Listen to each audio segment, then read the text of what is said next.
Hello. Hello. I got 2 free smartphones when I switched to Metro PCS. One for him and one for me.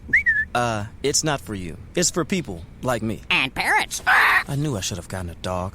Get 2 free Samsung Galaxy J3 Prime smartphones when you switch 2 lines to Metro PCS and enjoy a 4G LTE network that's more reliable than ever before. Metro PCS. Wireless figured out. Coverage not available in some areas. Sales tax not included in phone price. Excludes numbers on the T-Mobile network or active on Metro PCS in past 90 days. See store for details, terms, and conditions. Blog Talk Radio.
Welcome to Damn You Hollywood, mostly weekly movie review podcast here on the Radulich and Broadcasting Network. I'm Robert Winfrey. I'm your host for the evening, and I'm prepared to be yelled at about this one.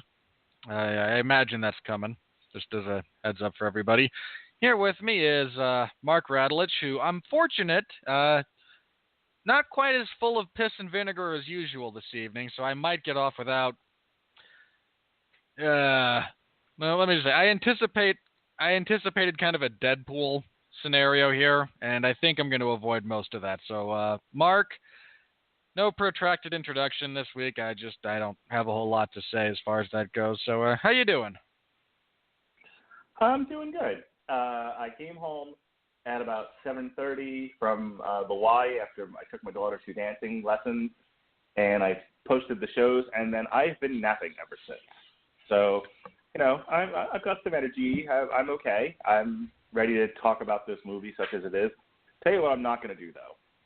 I'm not going to do the Ghostbusters cultural aspect of this thing. There's a couple of things I want to say relative to its success and what it does mean. But as far as being like a lot of other reviewers out there, a lot of other media outlets, and elevating this thing to some sort of cultural status that I don't think it deserves, I'm not even entertaining the discussion. I will say, if you liked Wonder Woman and it made you feel good about yourself, I certainly wouldn't take that from anybody. If you as a woman or as a girl saw it and it spoke to you, great. There's nothing for me to comment on. That's a personal thing. But the conversation happening out there about, the further meaning of Wonder Woman to the greater cultural lexicon, please get the fuck a hold of yourselves. But I'm not doing it. I'm not Ghostbustering Wonder Woman, goddammit. We're not doing that tonight. I just want to talk about the damn movie. Well, we're not doing it yet, at least. We'll see how things go. We could also wind up Ghostbustering it in the sense that I have a different opinion than you, and we wind up yelling about it. So, we'll see. That would be Age of Extinctioning it. No. Age of Extinction, I feel we actually had like legitimate proactive discussions about elements of it. Ghostbusters, I was just like, no, this is terrible. Here's why. And you're like, go fuck yourself. I'm pretty sure that was the podcast. That sounds about right. All right. Anyway, we'll be talking about Wonder Woman this evening. And I don't know. I mean, I had mixed, feelings when I, heard it was coming out, when I saw elements of it. And look, Warner Brothers and their, DC Extended Universe, they have like zero goodwill. I mean, and bear in mind, I actually enjoyed Man of Steel. This is one of those things. Mark and I actually had a podcast you can find in the archives here where we discussed, in defense of Man of Steel. We talked about what worked, what didn't work, how it could have been improved, the things people got wrong when they were trying to critique it, so on and so forth. But Dawn of Justice was, it wasn't good. All right, let's put it that way. On the whole, Dawn it of wasn't Justice good. Had the unenviable task of them trying to shove too much shit into the sausage, and it being just an overstuffed, overly complicated mess. But as I said back when it came out, I mean, it's edited poorly, but other than that, I was entertained for the 2 hours and change that it was on the screen. And watching the extended cut of it, where they could actually slow it down some, certainly improved the viewing experience. And the same thing can be said for Suicide Squad, where, it had the unenviable task of, one, this was one, too many cooks in the kitchen. Two, they were trying to do too much with not enough material. And then, for some odd reason, a lot of it ended up on the cutting room floor anyway. But you don't understand. We needed more Jared Leto as the Juggalo.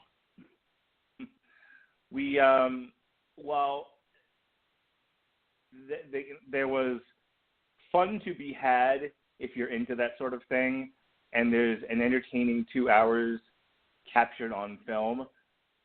Dawn of Justice and Suicide Squad were not well-constructed movies. And you can go back into the archives and listen to Mark and I actually review those films and hear more extended discussions about choices made, both acting and editing, and how we felt they could have been improved. And I actually disagree with you as far as the extended cut for Dawn of Justice helping it a whole lot. I've seen both. The extended cut does not fix the issues with the movie. It adds a few things that in and of themselves are, in a vacuum, they're fine. But nothing happens in a vacuum. So, right. But yeah, and finally we get this. And Wonder Woman is, I mean, I had not heard half of the production horror stories that Mark had. In so much as, there's issues of writing, there's issues of, the amount of film and it got completely saved by editing, essentially. But, pretty much everybody and their dog loved the movie, or at least gave it a positive review. And I went into this expecting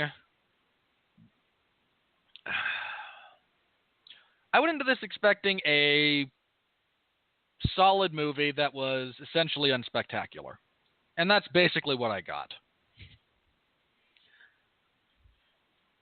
And again, this is one of the reasons I was prepared to be yelled at. You see, because again, our Ghostbusters discussion or our Deadpool discussion, where I'm like, yeah, sure, it's nothing. I mean, fine, whatever. And Mark's like, no, damn it. What's wrong with you? This is great. I'm like, no, it's really not. It's sure, but.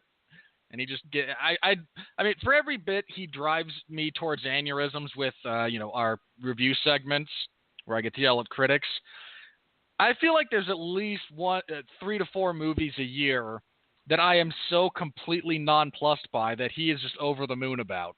Like, not even, I'm on the opposite end of the spectrum where I'm like, no, this is terrible. And then we can have a spirited discussion about opposing viewpoints where I just don't care. And he's trying to sell me on, this thing being great. And I imagine every little bit I can get back as far as that goes. I'll take it. My expectations of Wonder Woman were, yes, it's true. I had seen a video from Midnight something or other on YouTube where basically an angry Warner Brothers executive or employee or whatever had written a letter, and they were saying at the time that Wonder Woman was a mess. I think this was a situation where they shot a lot of footage. They would definitely reshoot, which is not uncommon. And I think the movie was saved in editing. I think this was another situation where they looked at the footage, they sat back, and they were like, okay, we need to construct a decent story out of this. And my expectation was that they would be successful. I think I wouldn't say that I was skeptical seeing the early fresh ratings on it. Of course, the paid reviewers were going to be gaga over Wonder Woman, but I think I went in. My expectations were that there wasn't going to be a lot of heavy lifting in terms of world building. That this was going to be a more or less a standalone Wonder Woman film, focusing on that character, their hopes and dreams and struggles and whatnot. And that I think my expectations were that Gal Gadot would hold up her end of the bargain, and we would get a fun action-adventure superhero movie. And my expectations were largely met, though I'm closer to Robert than he realizes, in that, with Guardians, I was very passionate about it, and we talked about that on the podcast, whereas I was very excited about that movie when it was over and defending its merits against people who thought, oh, the first one was better. And we talked at length about it being a character piece and the value in that and how well it was executed. When Wonder Woman was over, I was happy for the audience members who saw it, self-identified with Wonder Woman, felt like, a blow was, and this I don't agree with, but if they felt this way, I'm not going to take that away from people, but a blow was struck for equality among, men and women in as far as there being heroes captured on film. The Red Letter Media guys made a point of this. They were like, finally, women have someone to look up to besides their moms, Madame Curie, Hillary Clinton, It's like, yeah, all right, we get it. Good point.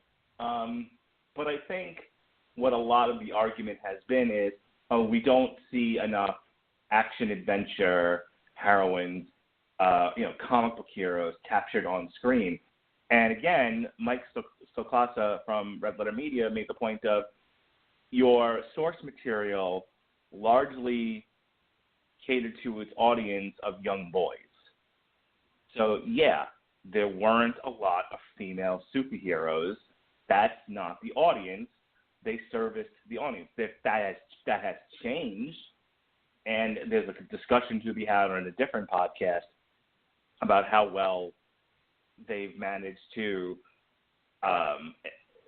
whether or not they're still servicing their main audience of comic buyers and are reflecting, our multicultural society. I think Marvel tries, and I think DC has certainly also added a great deal of focus on their female characters, but I don't know if there's an audience out there for it that still buys comics.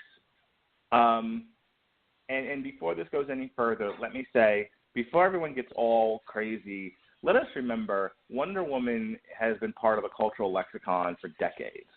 She's a very well-known character. this movie, as long as it was good, should do well. But after Wonder Woman and maybe Captain Marvel in 2019, starring Brie Larson, there's not a lot of famous female comic book heroes out there. And it's still hit and miss in terms of female action heroines. This was not the first successful female action heroine on screen. I would point you to Angelina Jolie's Lara Croft, Tomb Raider. Her first movie was very successful. It was successful enough that it got a sequel, and the sequel wasn't as successful. But that's not due to her lack of popularity. That was due to the script being shitty. But this is also, and I'm going to conclude my thoughts by saying, before everyone gets all like, see, women on screen, women action heroes on screen, we're equal to men now. This was also the year that Scarlett Johansson's Ghost in the Shell fucking bombed big time. Let's look at all, the whole context here. Wonder Woman is a step above in terms of notoriety. After that, it's slim pickings. So calm the fuck down, people.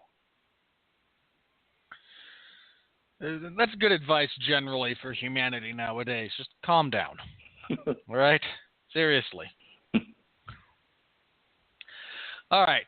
As for the movie itself, your last chance to avoid spoilers, here comes your plot synopsis. We are introduced to child Diana on the island of Themyscira. We get her backstory. She was carved out of clay and then given life by Zeus. She's a small child and she wants to learn to fight, darn it. And her mother, the queen of the Amazons, no. We don't want no fighting. We don't want no fussing. This will never happen. There's no need for this. I mean, we're an overly militarized society anyway, so no. I mean, later revelations make this whole thing just the dumbest, the dumbest point of contention possible. I mean, just seriously. No, you're the God Killer. But, boy, we really don't want you to know how to fight. Okay, how does this work, then? I mean, really? Writing staff. It's an overprotective parent not making a logical decision. It happens. I know. It's just, again, it's the totality of the circumstance. If Diana was just another Amazon, fine. I'm there 100%. We're good. The direction they took elements of the narrative made this an exercise in just, again, stupidity. Anyway, the Amazonian general, who has a slightly more realistic expectation for Diana's future, does start training her. She becomes an exceptional warrior. On the hidden island of Themyscira, there's some backstory about the nature of the Amazons. Then one day, many years in the future, as Diana's struggling to come to terms with some of her inherent abilities, an airplane crash lands in the oceans outside the island. This is something they've never seen. They've been a completely isolated culture for thousands of years. Which made her bit about, well, we speak all languages somewhat loud. Do you not understand how language changes over time, people? I mean, really? Anyway, sorry, my issues aside. She rescues the pilot, Chris Pine. A bunch of German soldiers show up. There's a fight. Several Amazons die, including said general, who, with her dying breath, encourages Diana to leave the island and go forth and fulfill her destiny. Again, we're pulling straight out of the hero's journey here, folks. Chris Pine informs the Amazons of World War I, which they are completely unaware of. And a scene I got a huge kick out of. Just like, I'm fighting in the war. What war? What war? The war! It's been going on for, several years across massive portions of the globe. The war. Anyway, the issue of this particular war is the Amazons are sworn to fight and oppose Ares, the last remaining Olympian and god of war, who's stylized essentially in the Lucifer role for this as tempting and corrupting men into committing various heinous acts and all the bad things. It's Ares. He's the one. She defies, Diana defies her mother, absconds with all the Wonder Woman garb, the armor, the lasso, the shield, the sword, and heads off with Chris Pine to try and kill Ares and end conflict as mankind knows it. And I believe she actually says something to that effect at one point, and thankfully this movie doesn't... I want to talk about that later. We're also around this time introduced to a German general whose name is not worth remembering, and I believe, French scientist who is working on adaptations for mustard gas so that it will actually eat through gas mask material, and it's war. You're perfecting the weapon here. You're building a better mousetrap. This is the waning bit of World War I in theory, so there's treaty negotiations going on. Chris Pine again plays Captain Steve Trevor. Steve Trevor. I remembered. It took me a minute. He was able to steal some of the chemical formulas and notes from this French doctor, I believe Moreau. I'm just going with Moreau. Which, as I say, it makes me dearly wish that instead of, this young woman with, porcelain facial prosthetics, we had actually had Marlon Brando. Just for the hilarity. Doctor, why are you working on the formula? You never do nothing for the family. Anyway, they head out. They arrive in London. There's, again, talks of armistice and peace treaties, and they don't want the delicate balance upset. So, Chris Pine showing up with, guys, there's a problem here. And we're like, no, we want peace, damn it. This was a terrible war. We just want it to end. Which is incidentally the same mentality that would help give rise to Adolf Hitler, 20 years later. Give or take. Guys, I'm taking this. Well, we don't want war, so go ahead and have it. Hey, I'm taking this too. Well, we really don't want actual conflict, so yeah, go ahead and take that. I'm taking this. Repeat ad nauseum. That's not a joke. The appeasement philosophy essentially laid out the red carpet for Hitler's nationalism and expansion, setting up, World War II. Go ahead and just read Paris 1919, everybody, okay? Go find it in your local bookstore. Paris 1919 explains the whole Paris Treaty and basically how we fucked Germany 8 weeks from Sunday and inevitably caused World War II. I mean, honestly, there's a perfectly valid argument that the notion of World War I and World War II is a more American concept. In Europe, they were much more closely linked, both cause and effect, and in terms of timeline. And again, if you're European, there's a much more valid argument that those are essentially one continuous conflict with a minor lull. Well, but America took longer to get in on both instances. So anyway, point being, Germany. Hang on. If you think about Germany, you have a dozen or so countries all doing the same thing, all fighting each other. Germany happens to be on the losing side, but was doing the exact same thing as the winners. And then with the Paris Treaty of 1919, was still given the bill for the war, and Germany was basically, what the fuck? We didn't do anything that you all didn't do. And they all went, yeah, but you lost. And then we wonder why Germany was angry. Yeah. Again, there's actual interesting history that this movie kind of glosses over, which kind of annoyed me. But it's the sad thing about being a student of history. No one was there for a history lesson. I know. It's just, again, Anyway, again, Steve decides, nuts to this. I'm not letting this terrible, terrible new form of mustard gas that's based in hydrogen, which is really kind of the dumbest thing they could. Sorry, not a chemistry lesson. I'll do that in a minute. So he sets off with Diana and a few guys he picks up along the way, and we're going to do something about this. We're going to find their production. We're going to shut it down. Diana's still all, I want Ares. You promised to take me to Ares, and Steve, like half the time, is just, you can practically see him stop from rolling his eyes. No. Anyway, they wind up on part of the Western Front in Germany, in France, Belgium, I think they mentioned specifically. And Diana gets her first, actual bit of taste of real war.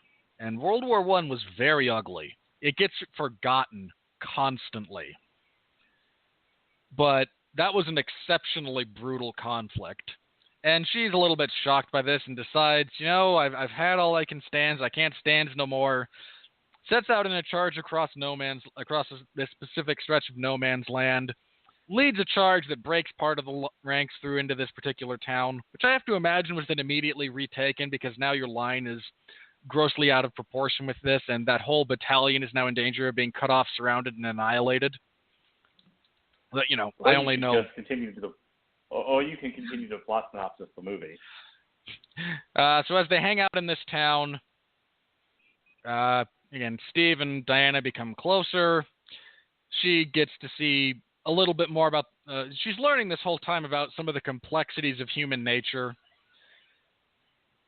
And that, things aren't necessarily as cut and dry as she was led to believe in her, sheltered little cult house island. They discover a diplomatic meeting of the German High Command, and Diana's become convinced that this German general is actually Ares, and I'm going to show up and I'm going to kill him. And Steve's like, you can't go to a diplomatic meeting and just murder a member of the German High Command. This is not how the world operates. And she goes, shut up. I'm a strong, independent woman who doesn't need no man. I'll murder anybody I want to murder. They come into conflict because he's trying to figure out the location of their production for this, again, terrible new gas. And she's like, no, I'm going to kill this guy. Again, they test out the gas on the nearby village that they just saved. Diana is righteously pissed because she could have stopped it. No. They were going to set that off anyway, but go ahead and have your guilt complex there. This eventually leads to a bit of a conflict where she kills the German general, who is not actually Ares, and looks around and sees the people are still fighting and goes, but I killed him. His corrupting influence should be gone. Why are you still fighting? At which point Steve has to again kind of go, some people are just, they're just not good people in the world. And some men you just can't reach. So you do what we had here last week, which is the way he wants it. Well, he gets it. I don't like it any more than you do. Again, you stand up for what you believe in, and that's just how you have to go about life, because you're never going to save everybody. It's just not feasible. The actual Ares is revealed to be David Thelwis, who I actually like as an actor, who was introduced earlier as a British diplomat while Trevor and his merry band try to stop, again, this release of gas in an entirely too futuristic airplane that actually wouldn't function under the technology and parameters of the time. But again, I know too much. Look, contemporary movies punish you for thinking, all right? That's all I'm saying. Diana confronts Ares, who says, I didn't do anything. All right? No, you're this corrupting influence. I told him maybe how to build a better bomb. But I never made them use it. I never pushed the button. I never incited anything. They're doing this all on their own. All I ever wanted was for these terrible, terrible people, this infestation, to be eradicated so we can all go back to being happy. Which is a tremendous bit of character that sadly is just completely wasted. Diana decides, no, I have been trained since birth to kill Ares. We're going to have it out. She realizes it's not the sword she carries that's going to kill him. It's her. She's the weapon. Protracted fight scene while Steve and his merry band are able to infiltrate the airplane. Steve takes off and destroys it over the head because it's hydrogen-based. Do you people have any idea how unstable and combustible hydrogen is? Hang on. Hang on. No. It's important because they actually do bring it up. Because they're trying to figure out how they're going to get rid of this. All these bombs are on timers. If they fly they can't leave it here. It'll still go off and wreak terrible havoc all around them. And is it flammable? Well, it's hydrogen-based. So, yeah, it's flammable. So he flies it up high enough into the atmosphere and shoots it, causing the whole thing to blow up. Heroic sacrifice. And incidentally, why you would never use a hydrogen base for a mustard gas, because any idiot with a match is just going to ignite it, which would suck, but is also going to prevent the long-term effects that you're looking for with mustard gas. It defeats the purpose if we can, stop the spreading of the gas with any minor bit of spark. But again, I know too much. Diana is understandably distressed about this. She finds her inner strength while being tempted to destroy all of humanity because they're terrible people. She finds faith in love and human goodness, kills Ares. Everyone in the immediate vicinity automatically stops fighting, which made me want to vomit. Because you literally are just contradicting a point you just made. The war ends. Very much agree with that. Hiding, and then emerges many years. I have complaints about this bit of writing, by the way. The whole thing is framed as a flashback for her. In the beginning, she's working in the Louvre and gets a message from Bruce Wayne, who has found the original picture that he used to identify her in Dawn of Justice. So it's all her memory, and we get a bit of her monologue at the beginning and end. And at the end, she just kind of reaffirms that, you're never going to save everybody, not as a hero.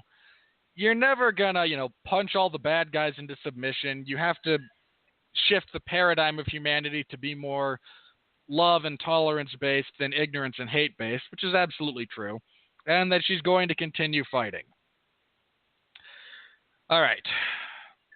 Mark, do you want to do your bit first? Because I know, again, you have a lot of good things to say about this movie. I have a few good things to say. I've talked enough. Go ahead. Where do you want to start, as I tend to say every week here? Yay for catchphrases. So where do you want to start with this? I actually don't have a whole lot to say about the movie. From a craft, obviously I enjoyed it a lot. My only real criticism is the ending is the ending fight with Ares was made to feel epic, but it actually feels drawn out and way too long. It needed tightening up. I get why it's there. I get the audience members that they're trying to service by giving an epic fight scene with Ares. I mean, Wonder Woman and Ares in the comic book were arch enemies, and you want to make sure that there's that comic book element to it, so that people come away satisfied. I mean, when you look at the actual action sequences of Wonder Woman, there's the invasion of the beach in Themyscira, which isn't really focused on Wonder Woman. There's her one big fight scene where she crosses the trenches and allows the army to take the village. And it's awesome. It's the highlight of the movie in terms of action. But then again, there's nothing until she fights Ares at the end. So I understand the need to satisfy those that were looking for an action film here. You don't want just talking, but it still went a little too long, and it needed some reshaping. Other than that, I really enjoyed Gal Gadot's portrayal of Wonder Woman as this naive woman who has a very black and white worldview and is slowly, I wouldn't use the word corrupted, but is slowly shown that the world is more gray than I think she's comfortable with. And, you know, the Wonder Woman that we met in Dawn of Justice and at the beginning of this movie is the end result of her experiences in this war and the realization that things are not always as simple as one would like them to be. And I thought Gal Gadot did a very good job of portraying that arc. Patty Jenkins' direction in terms of being an actor's director was phenomenal. I point to the scene on the boat between Diana and Steve where they're talking about quote-unquote pleasures of the flesh.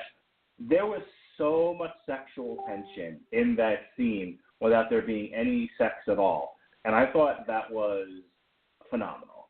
And there's a lot of that in this movie in terms of using dialogue and space and themes to create tension in the scene without banging you over the head. So I have to say, you know, everyone really does a phenomenal job of that. Chris Pine as Steve Trevor, you know, being sort of Diana's guide through, you know, her being a fish out of water. I thought he really rode that line between, you know, a typical male in a movie like this and giving her enough space to be the star of her own movie. Plus, I just thought his portrayal of Steve Trevor was spot on. You know, as somebody who, again, is driven by his agenda. You know, he wants to stop the war. He's a soldier. He's a spy. And his decisions are based on his belief that this war is wicked and needs to come to an end, and he needs to help it come to an end. But all that was good. The movie, I thought the movie looked good. It's hard, you know. I mean, people commented about, oh, it's yet another Zack Snyder, drab, gray, awful. It was in London in the middle of a war. You know? Yeah, I don't think that's a fair. I mean, to say that just ignores the entire setup of the movie where they're in a brightly lit paradise. Yeah, I was about to say that. Themyscira looks gorgeous. So, and the contrast I thought looked very good on screen. And they do address it. They were like, it's like, well, here we are in jolly old England. It's like, oh, it looks hideous. He's like, yeah, it's not for everybody.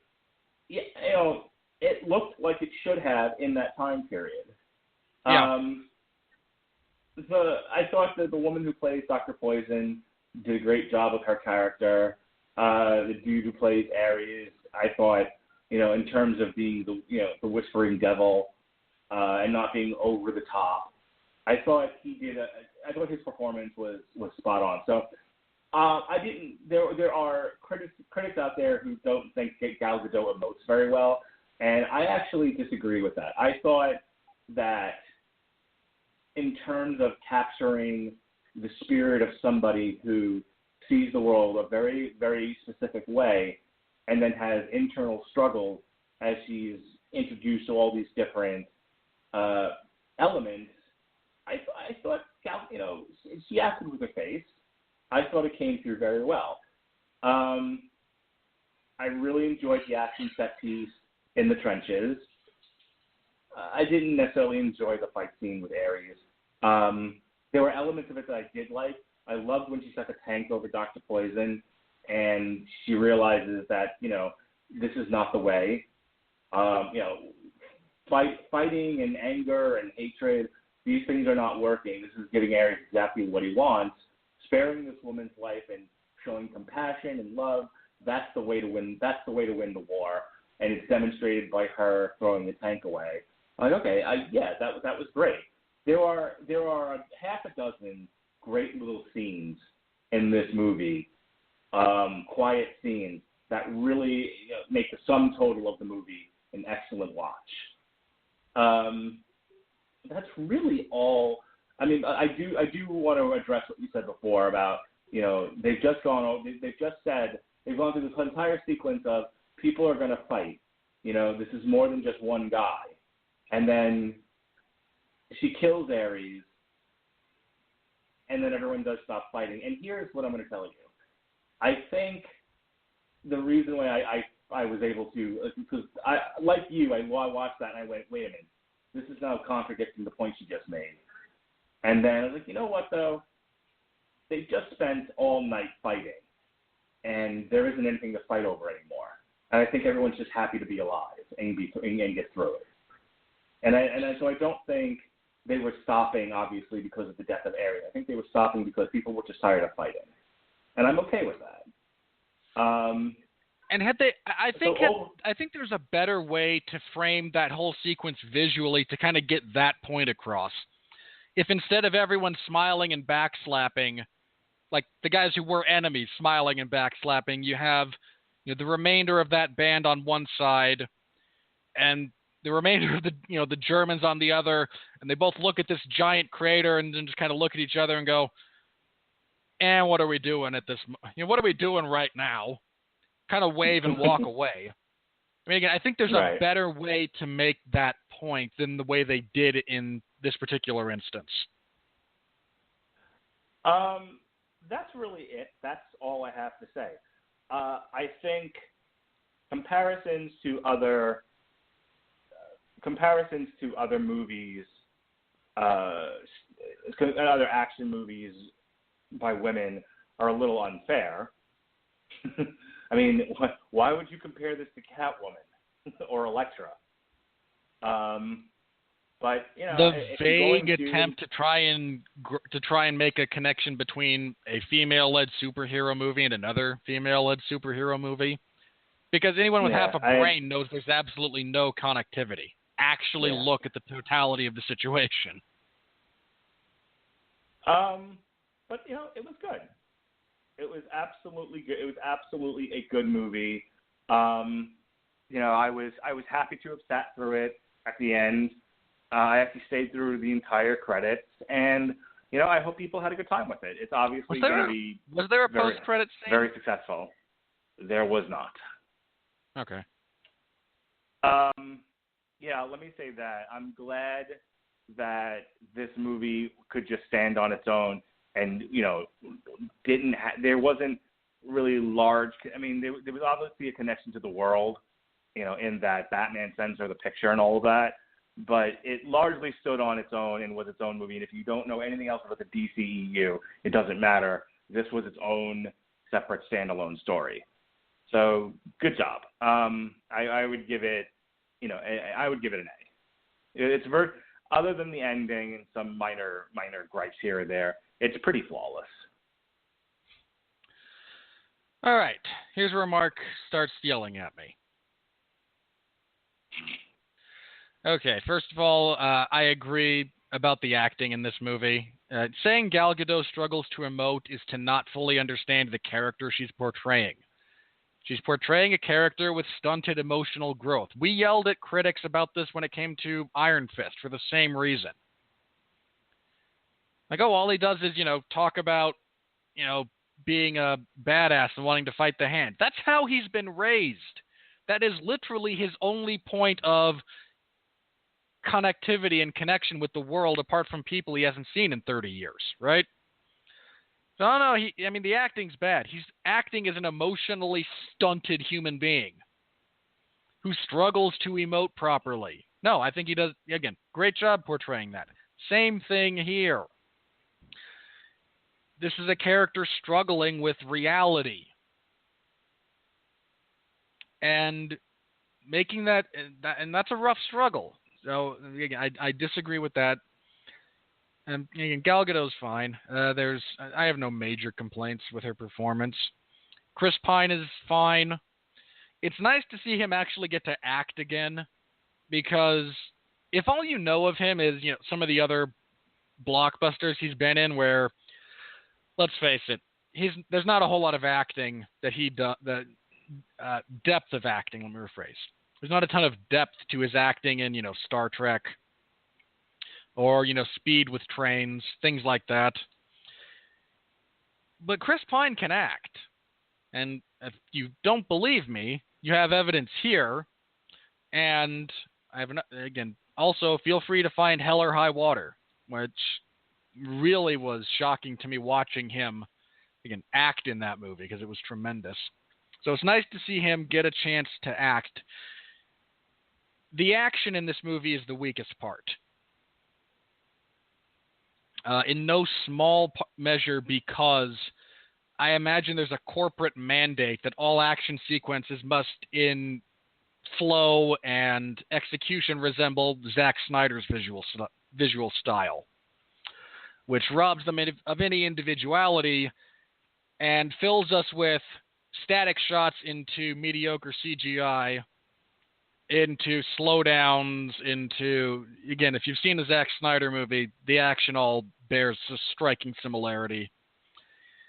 And you get that here, which is a terrible shame. Again, the set piece where they take the town of Veld, the bit where she tries to cross the no man's land between the trenches is fine. Once they get into the city, they lost me completely. There's a handful of scenes with Chris Pine on a motorbike that are just obviously CGI'd. And all of that, again, and I know how this works, like, from a production standpoint. You're in front of a green screen, you go into the hero shot, you cut, and then in post-production, you superimpose all of these visual effects. Unfortunately, it's just obvious. I mean, not all of the visual effects in this movie are bad. There's a handful that I found cringeworthy. A couple of her sequences with the lasso of truth, using it as a weapon, I just kind of went, ugh. But on the whole, those are again, on the whole, they're okay. The final battle with Ares, I completely agree with Mark. It drags. And it drags because they don't give... If you intersperse her, epic fight with Ares with Steve Trevor and that group actually doing something interesting, you have a better... the flow is different. It doesn't feel as monotonous as Diana versus Ares did. If you just give them something to do that is different. It's one of the reasons, certain entries into the Star Wars franchise, you're cutting between 3 different action sequences, say at the end of Return of the Jedi. You've got Luke and Vader's lightsaber duel, you've got the space battle, and you've got the ground battle on Endor. And it doesn't drag because they shift appropriately between different styles of action sequences to keep you interested instead of being boring. And here we get a lot of the same, with the occasional cut to remind you that, we're setting up Steve's heroic sacrifice, please feel sad.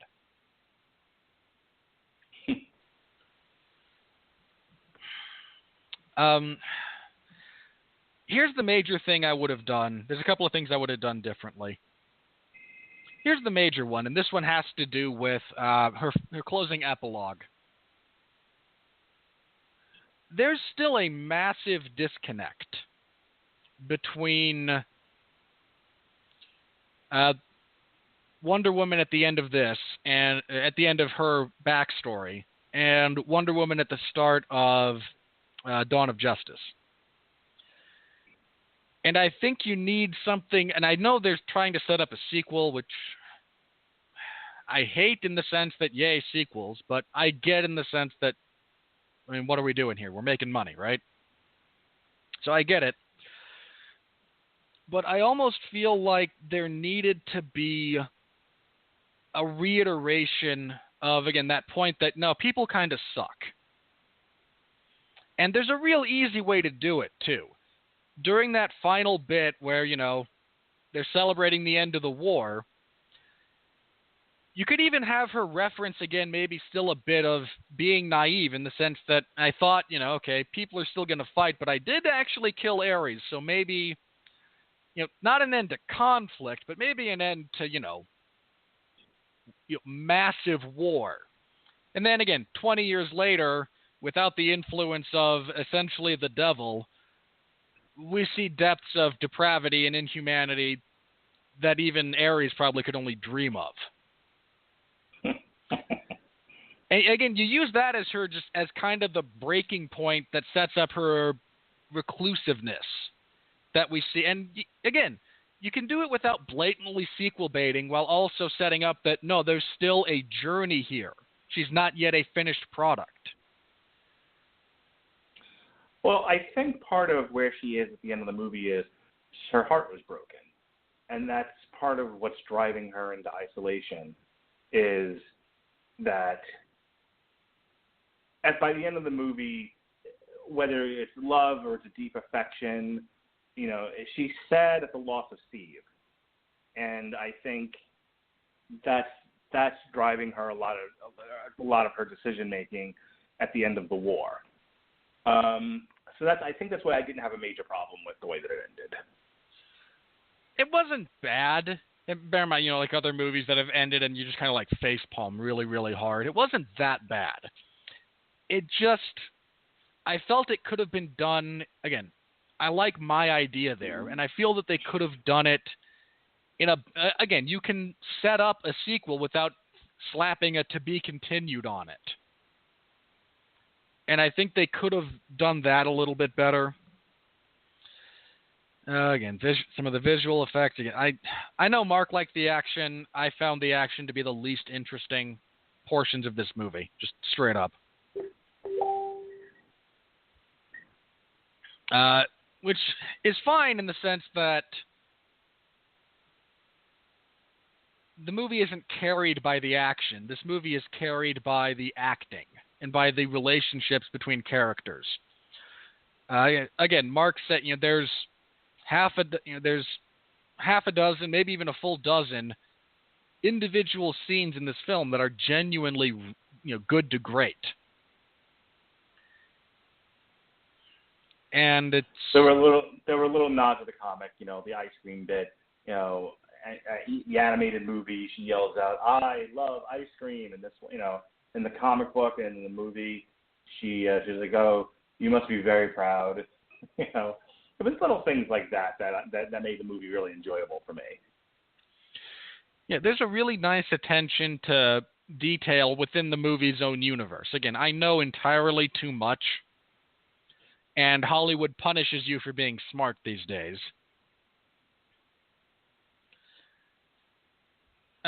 So, again, my reaction coming out of this movie was, I got what I expected.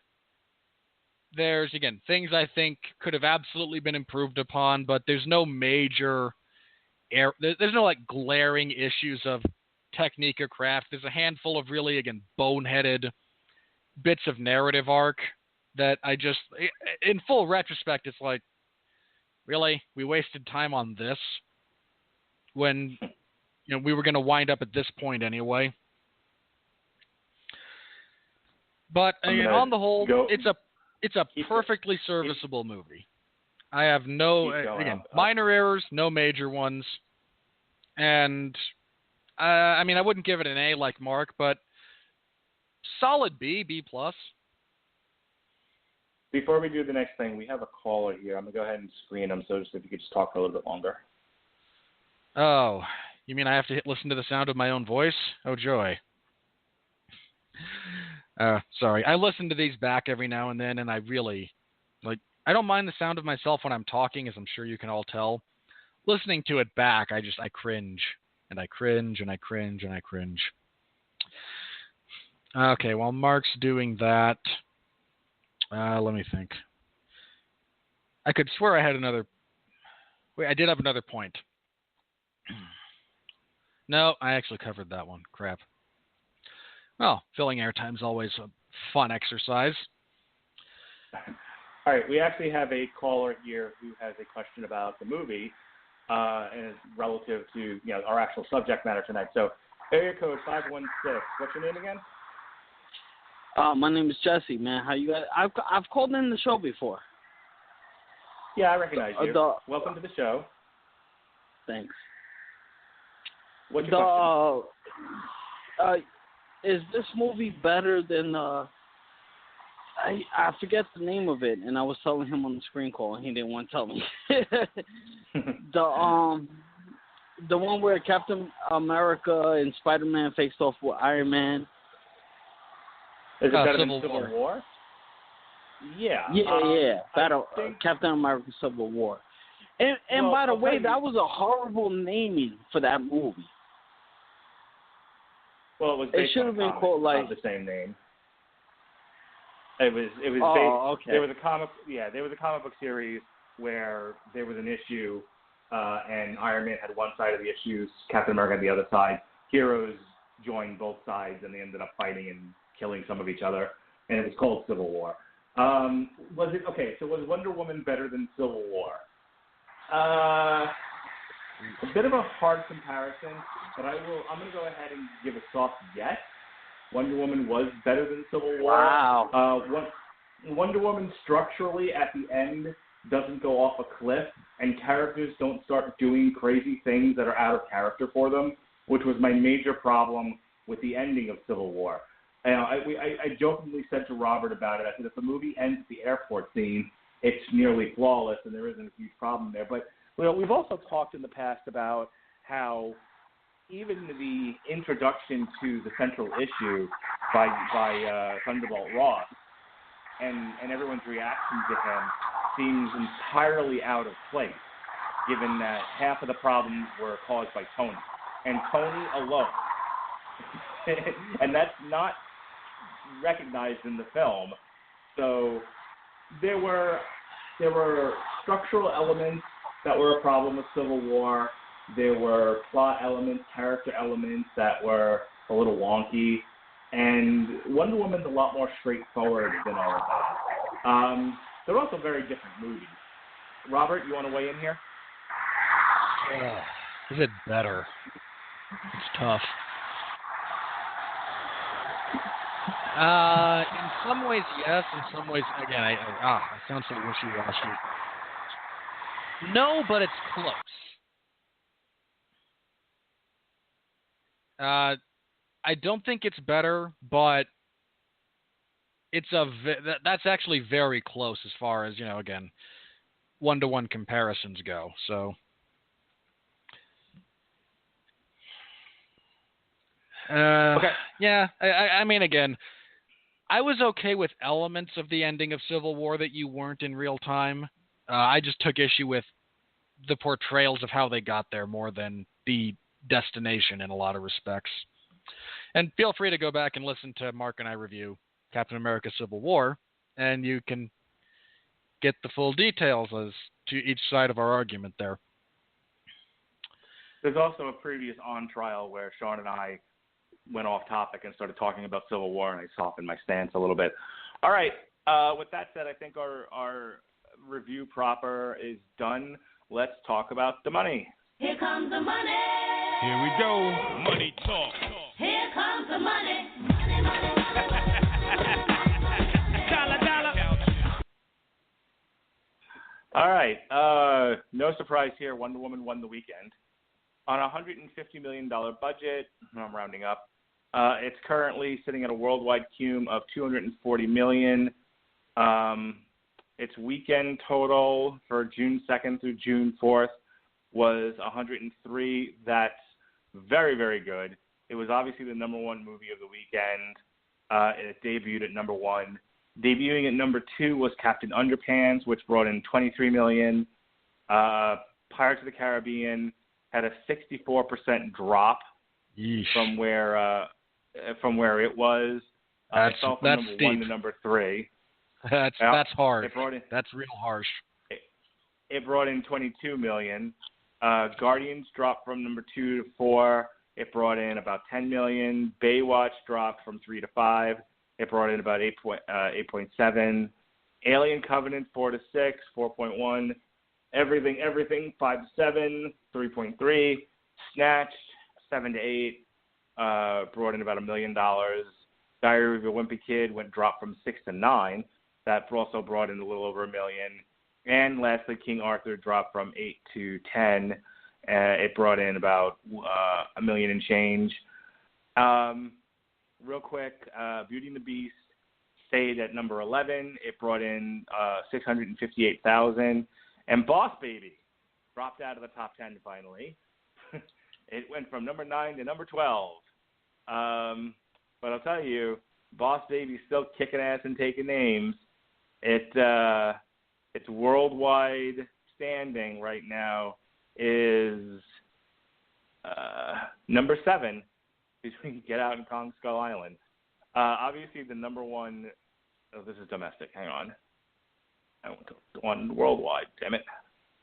It's Beauty and the Beast, followed by Fate of the Furious.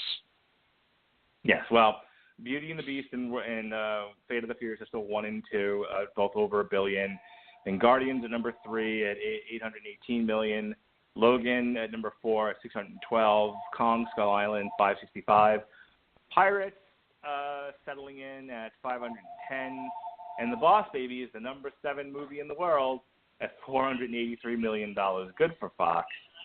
Rounding out the top 10 are 50 Shades Darker, Your Name, and Triple X Return of Xander Cage. Wonder Woman currently sits at number 18 between Journey to the West, The Demon Strike Back, which is a Sony picture, and A Dog's Purpose. Alien Covenant, by the way, worldwide, sitting at $174 million, just above Ghost in the Shell, but just behind Smurfs: The Lost Village. Not good. This is partially why we can't have nice things, guys. So, Wonder Woman broke all kinds of records. Patty Jenkins should be applauded for, her efforts being a female director. And I give credit where credit's due. I'm not going to knock Wonder Woman or Patty Jenkins. They had the task of bringing Wonder Woman to the big screen and making it be successful, and they were successful. The question becomes, does Wonder Woman shoot to $1 billion, or will it settle in around 8 or 9, 6 or 7? I'm going to look it up now, but I'm fairly certain Suicide Squad settled in at about $800 million. And this opens softer than Suicide Squad. I would tell you that I don't think Wonder Woman makes $1 billion. I think it settles in. Okay, so Suicide Squad, yeah, actually it did make $800 million, made $745. I would say Wonder Woman probably gets to, for its entire run, it gets into the $800 millions and probably stalls out there. If it makes $1 billion, great, good for Warner Brothers, but I just don't see it happening. It's got, in terms of the audience, obviously it has a large portion of the comic book fans and adult women, but it's largely also dependent on children, and they've got Cars and Despicable Me and Spider-Man coming up in the next few weeks. Though I will tell you it'll probably still be the number 1 movie in the world next weekend because it'll do better than The Mummy. I think The Mummy opens soft. I don't think The Mummy does as well. And, I hope it bombs. It ends up being. Oh, so do I. It's certainly starting to look that way. But I think Wonder Woman retains its number 1 position, and The Mummy comes in at number 2. So, anything else you want to talk about as far as money? Real briefly, because we brought up The Mummy. Dear Universal, stop it. You saw everyone else was making, big franchises and interconnected universes, and you tried to jump on the bandwagon with all these classic monster characters. And I think all of those movies have not done well. You had the Wolfman remake, which isn't actually part of this, but should have been an indicator that the appetite for that is not necessarily there. Dracula Untold kind of bombed and kind of sucked. I, Frankenstein bombed and sucked. And yet you just are throwing piles of money after this terrible idea. I mean, seriously, how much more money are you going to have to lose before you realize this is not a good idea? I think if they had sat down and really planned it out, a Universal horror movie monster connected universe wasn't the worst idea I've ever heard. The problem is the same thing. The problem is you have the same problem here as you have with the DC Cinematic Universe, which is they rush to get these movies out there, and they rush to create a cinematic universe using movies that shouldn't have been a part of it in the first place, like Dracula Untold. And there's no roadmap. And again, we talked about this before, but it bears repeating.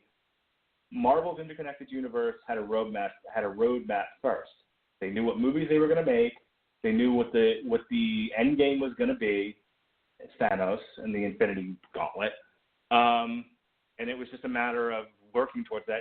And even with some bumps in the road, like, Ant-Man and the introduction of Spider-Man and all of that, they were still able to stay mostly on the road to where they wanted to go.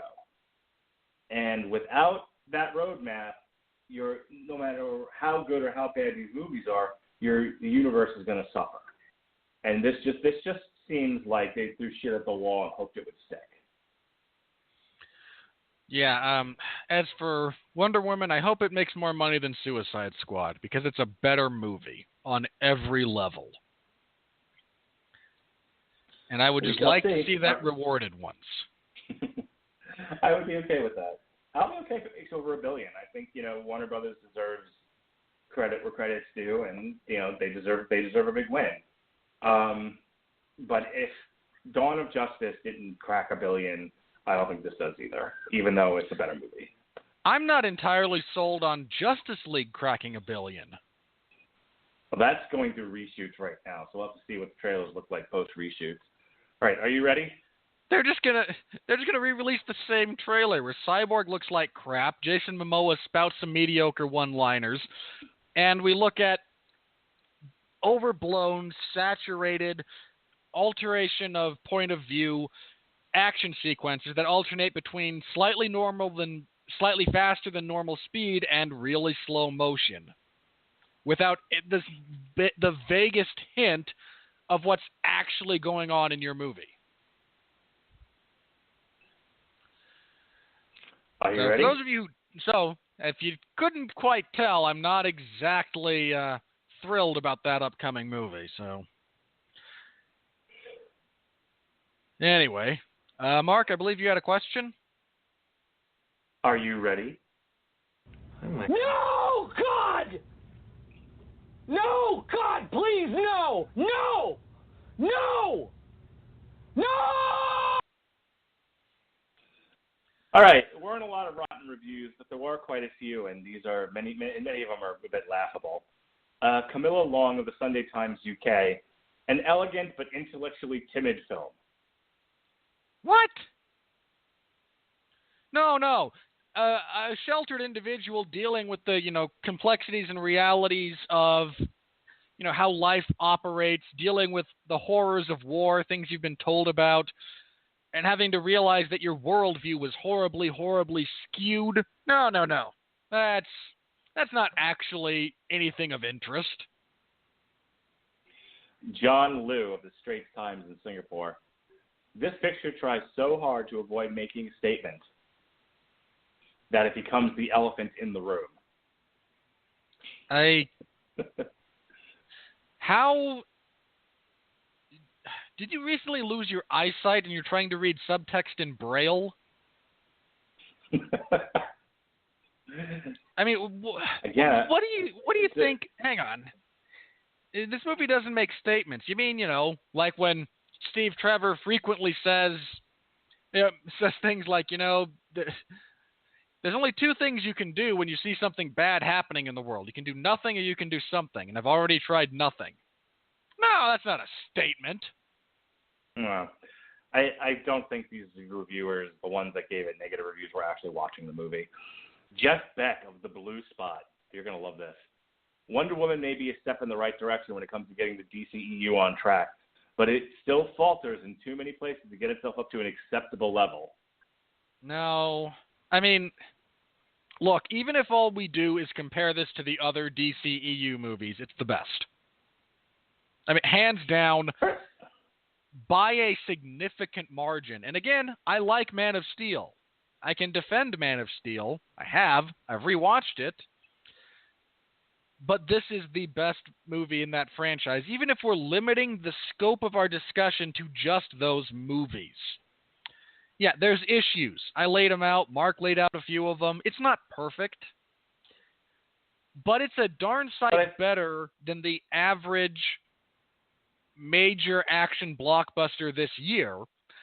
betting that statement's going to hold true as time goes on. I'd bet you right now this is an exponentially better movie than Transformers. Yeah, to call it unacceptable, I think I'm not entirely sure what are you comparing it to. Stephen Romay of The Australian. It's disappointing because Wonder Woman deserves better. I tried to I don't know what this person means by better. I don't know what they were looking for, and I tried to read the entire article. You have to become a subscriber to The Australian, and that's not happening.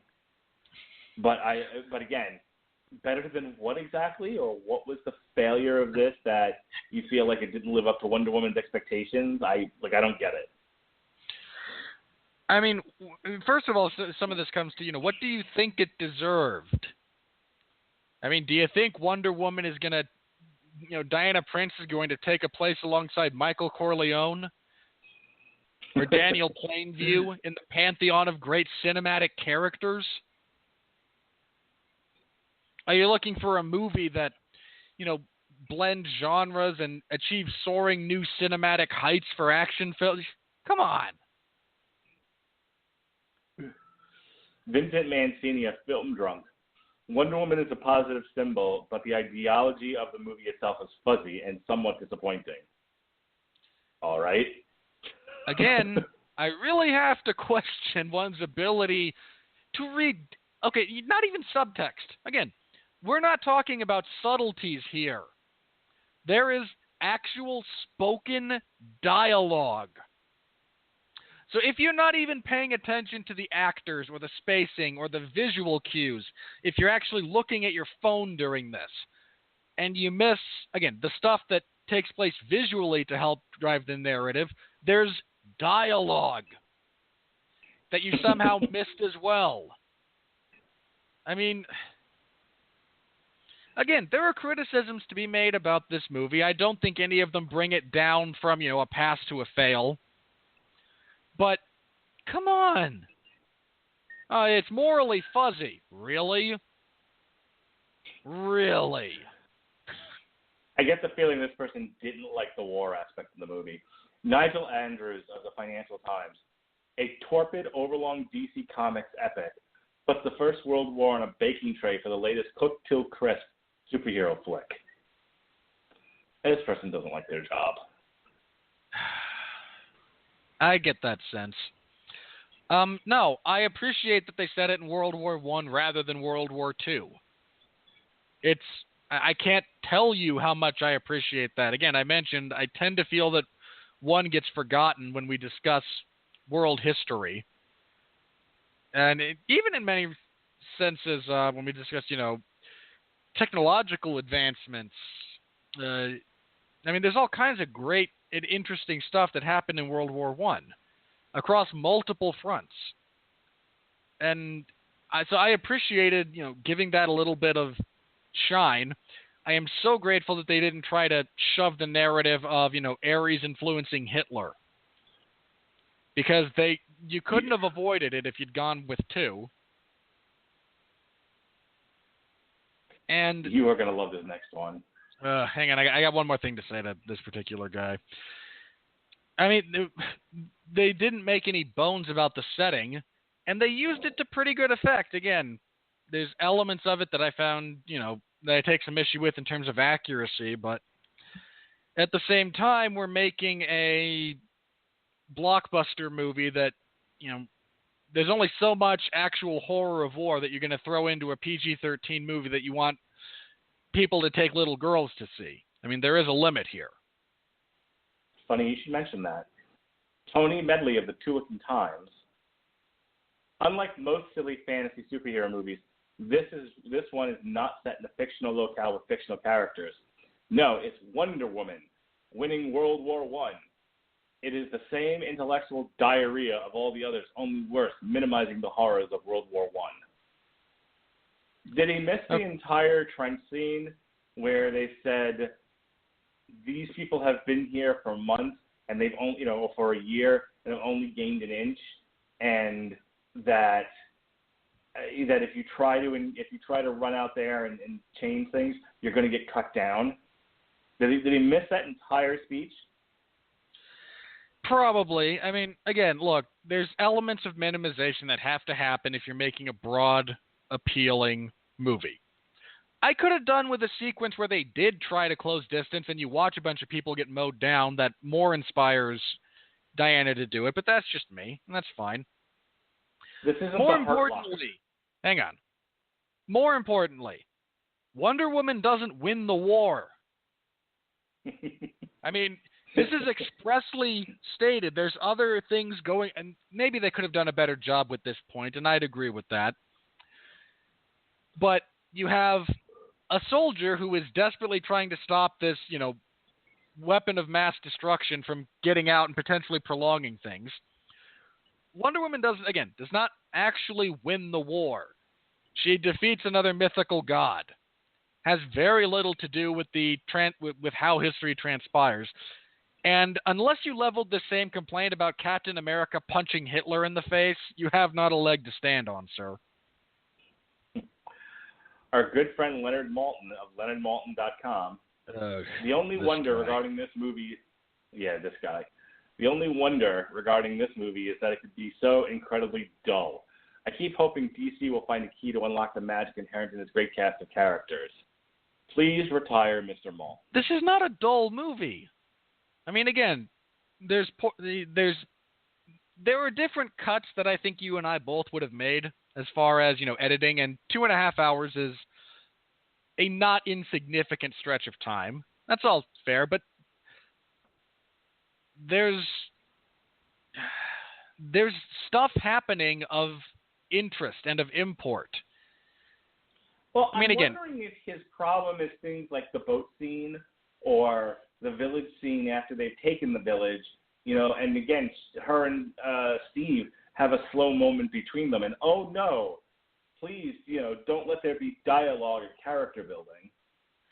I mean, you could have trimmed the scene where she goes clothes shopping. Okay, I'll give you that.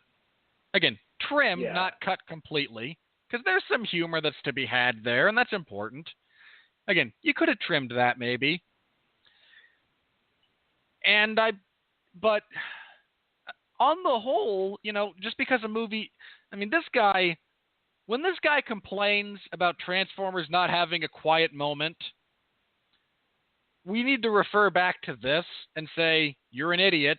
Here's an action movie with quiet moments to actually contemplate. You got something that, by all indicator of your previous work, isn't boring, and now you're just complaining about it to complain. Unless, of course, he gives it a positive review, in which case, well, hey, he positively reviewed a Transformers movie. That really should be all the shot to his credibility that you need. Luke Buckmaster of the Daily Review. The hero faces off against a seemingly insurmountable bad guy from Central Casting, throwing around what appears to be a range of fluorescent Photoshop-generated squiggly lines.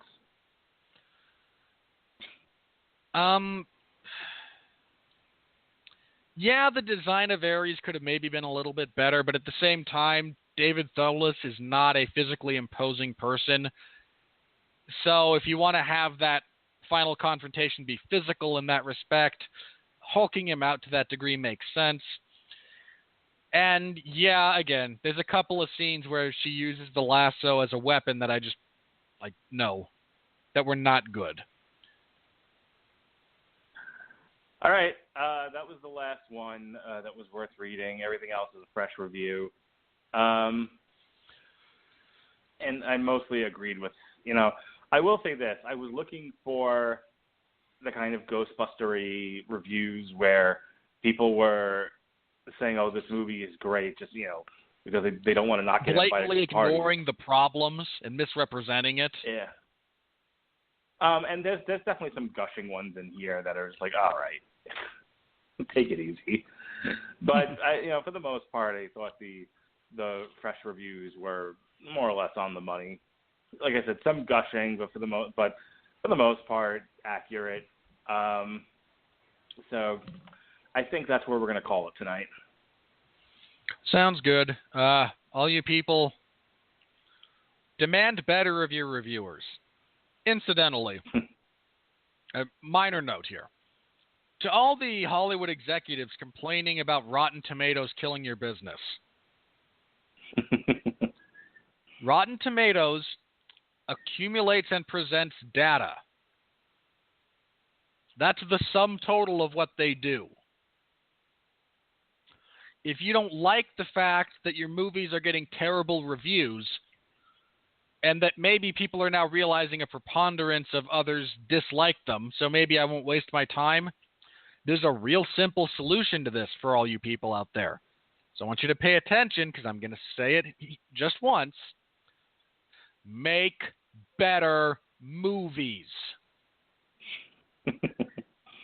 Baywatch did not bomb because Rotten Tomatoes, as an aggregate, assigned it a negative score.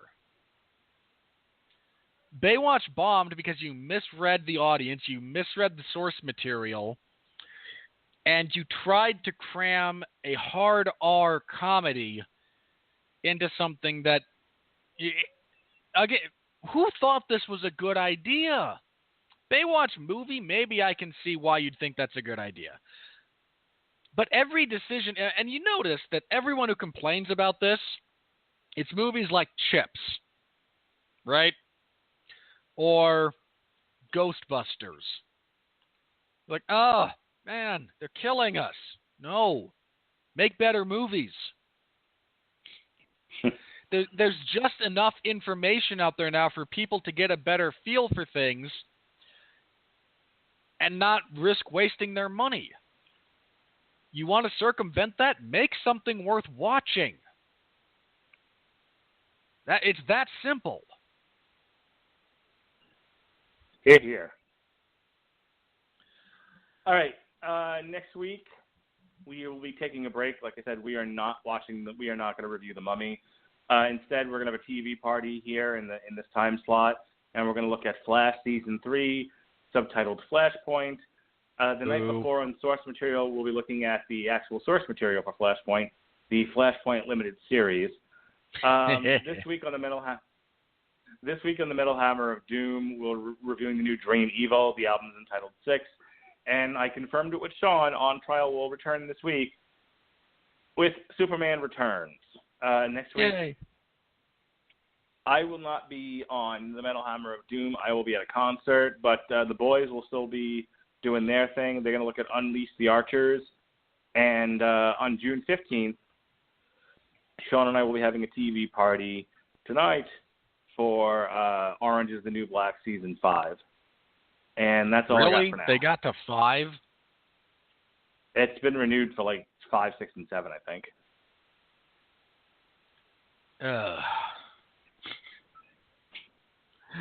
Sorry, I Okay. stopped watching halfway through Season 2 because it got boring and repetitive.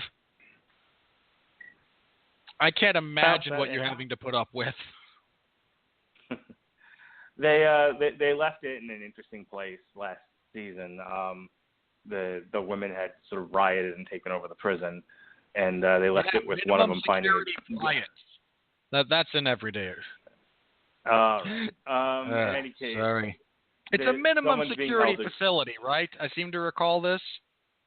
Why don't you watch it and you'll understand what's happening? I don't care enough to watch. Then stop commenting and let me get through my damn plugs. Actually, I said that's all I got for now. So what do you got going on, sir? So I timed that perfectly and you squashed my point. All right.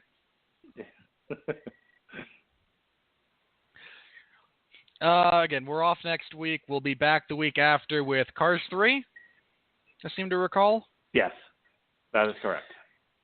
Wherein I anticipate crapping on this one. Let me just phrase it like that. I have not cared for this franchise, and initial trailers for this movie had me thinking, oh, this might not actually suck. But no, now you're just turning it into another Rocky, so it's probably going to suck. So we'll talk about that a couple of weeks. Thanks to everyone who read my live coverage of UFC 212, those who read it after the fact as well, much appreciated. Those who listened to the 411 Ground and Pound radio show where we reviewed UFC 212, previewed UFC Fight Night 110. Ugh. I'm not in a good spot, guys. I am not in a good spot. Because there's Fight Night 110 with one fight worth watching. It's not the main event. Then the event after that is Fight Night 111 with no fights worth watching.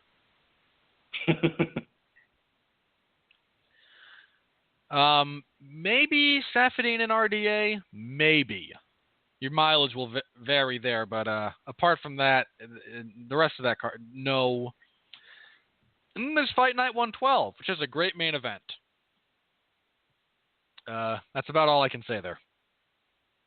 Michael Chiesa versus Kevin Lee should be great. I'm not interested in Tim Boetsch versus Johnny Hendricks, which is the co-main event, and it's all downhill from there. There's a few other fights on that card that might not suck, but I'm not looking forward to them. So again, rough spot. So thanks to everyone who stops by and comments. I use you guys in my downtime to help keep myself amused, to both read and comment when I can. So thanks to everyone who follows along. Always appreciated. This Sunday we'll be reviewing again Fight Night 110, previewing Fight Night 111, and I will desperately try to find some form of enthusiasm. I'll spoil this though. It ain't gonna happen. All right, I think that's everything. All righty. Well, thank you for joining us here on Damn You Hollywood. We'll be back in 2 weeks for Robert Winfree. I am your mandated reporter, and I'm so tired. Frankly, look, I will take over the Frankly Mortified at your attempted outro. Will that work? Thank you. Go ahead. Anyway, he's Mark. You're not. I'm Robert, and be grateful you're not. Until next time, thank you again for tuning in, everybody. Always appreciated. Thanks for sharing our work if you enjoy it. A lot of love to you guys. Again, many thanks. Mark and I just do this because we enjoy it, and we appreciate that there's people out there who listen and get some semblance of enjoyment out of it as well. Always appreciated. Thank you. Until next time, please continue to be well, be safe, and behave.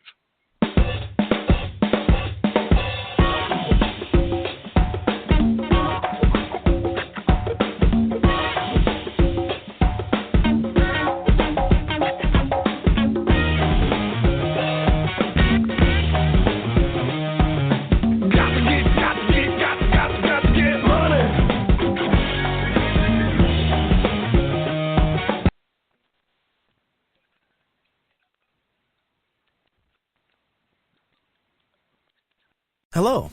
Hello. I got 2 free smartphones when I switched to Metro PCS. One for him and one for me. It's not for you. It's for people like me. And parrots. I knew I should have gotten a dog. Get 2 free Samsung Galaxy J3 Prime smartphones when you switch 2 lines to Metro PCS and enjoy a 4G LTE network that's more reliable than ever before. Metro PCS. Wireless figured out. Coverage not available in some areas. Sales tax not included in phone price. Excludes numbers on the T-Mobile network are active on Metro PCS in past 90 days. See store for details, terms, and conditions. Hello. Hello. I got 2 free smartphones when I switched to Metro PCS. One for him and one for me. It's not for you. It's for people like me. And parrots. I knew I should have gotten a dog. Get 2 free Samsung Galaxy J3 Prime smartphones when you switch 2 lines to Metro PCS and enjoy a 4G LTE network that's more reliable than ever before. Metro PCS. Wireless figured out. Coverage not available in some areas. Sales tax not included in phone price. Excludes numbers on the T-Mobile network are active on Metro PCS in past 90 days. See store for details, terms, and conditions.